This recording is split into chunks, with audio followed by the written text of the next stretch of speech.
All right, let's go across to Shrija now. And Shrija, what is it like this morning? Yesterday evening again, Bengaluru saw rainfall, but what's the situation this morning?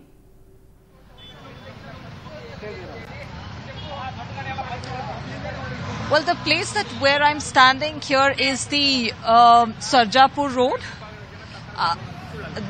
What I can show you right now is, it's a knee-deep water. So as you venture inside, deep inside, we see it's almost, it's about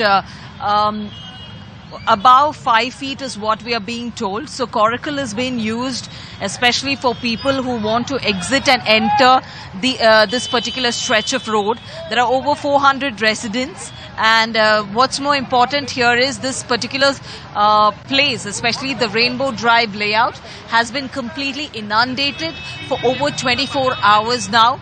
Even yesterday also we went on to see how this particular area especially received the highest rainfall, even late last night as well. And because of this kind of a condition that we are witnessing, power has been cut off, electricity has been off, water supply has been disrupted, and we understand it's the neighborhood who's coming forward, volunteers, because we are showing you visuals. You do not see any officials right now. We only see that people who are on ground, volunteers who have reached this location. They're trying to, in fact, divert the traffic. They're asking people to go use the other lanes so that they can ensure that this particular lane, especially this particular stretch of road that connects the IT corridor and also the main part of the city, Bengaluru, it does not get, choked. But that's what you're witnessing right now. They have created a 2-lane in this particular single lane. They've asked especially the vehicles, the drivers, to ensure that they go just very close by to the divider, so that, what we understand from the people, they say there are manholes, there are stormwater drains that have been completely opened. So it is definitely, danger that's lurking right over here. You don't really know where exactly the manhole is open. Now that is the kind of situation. So there are volunteers who have been posted at different vantage points, basically to tell people to not really take this particular part of the road. Now, to come back to the Rainbow Drive here, so you have several people, in fact, who are still stuck inside their homes, while a few of them have already been rescued, and they have moved out of this particular layout to their friends or family members' homes. And they also tell us that the residents of this very area, that this is not the very first time that they are seeing or witnessing flooding. Just in less than a week, this is the second time that they have reported flooding. Chief Minister Sewerage himself has visited this very location. He has also said that the issue will be addressed immediately.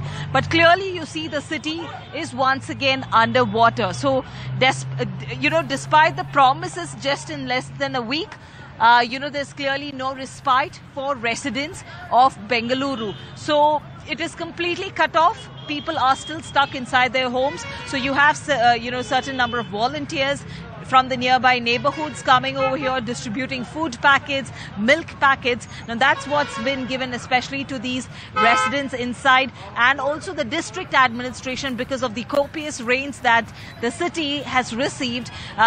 Schools and colleges have been declared a holiday. Right, and Shrija, also the rain forecast is there till the 9th is what the Met Office had said. Also the rain, as you're standing in this flooded water, there's nowhere for the water to really go. Many of the lakes in Bengaluru are also, experiencing flooding right now. Well, of course, because there are, a couple of things to be looked at. Firstly, we understand the kind of intensity of the rains, especially the city of Bengaluru has received. Now that this time, September has been the wettest month, as told by the IMD, and also the city has received maximum amount of rainfall as compared to last year. More importantly, this has been the situation across the city, and also we understand one of the reasons, especially to show you here, is the reason why there is no way for the water to get out is because of the very bad drainage system, of course.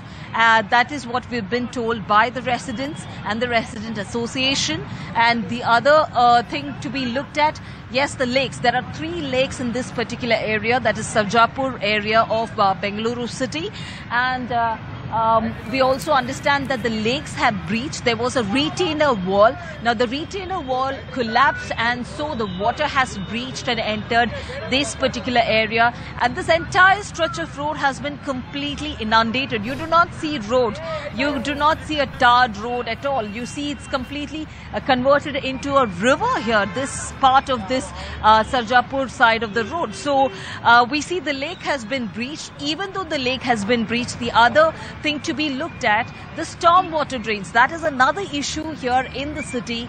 Though the civic body, that is the BBMP, should take up, in terms of desilting the stormwater drain on a regular basis, because you have enough amount of money that's been pumped, especially for the desilting of stormwater drains, over 800 crore rupees. So definitely that needs to be questioned to the government, because this is the taxpayers' money. Where exactly is the 800 crores going? Definitely down the drain, because otherwise you do not see the city time and again flooding and going underwater, and you have people packing every time there is a spell of rain, packing their bags, and especially, leaving from this location to the other location. So this has been the situation at, in fact, different areas across the city. And importantly, even though the stormwater drains, since the lake has breached and entered stormwater drains, and since the desilting has not happened, you have the stormwater drains overflowing. Now, this water that we are seeing is, of course, the lake water mixed with rainwater and the sewage, and there is no inlet and outlet. That is what you're witnessing. So this is a complete collapse of the infrastructure. It's a total mess, from not even being given a basic infrastructure necessity, especially to these citizens. You also have IT companies, especially where it has reported flooding.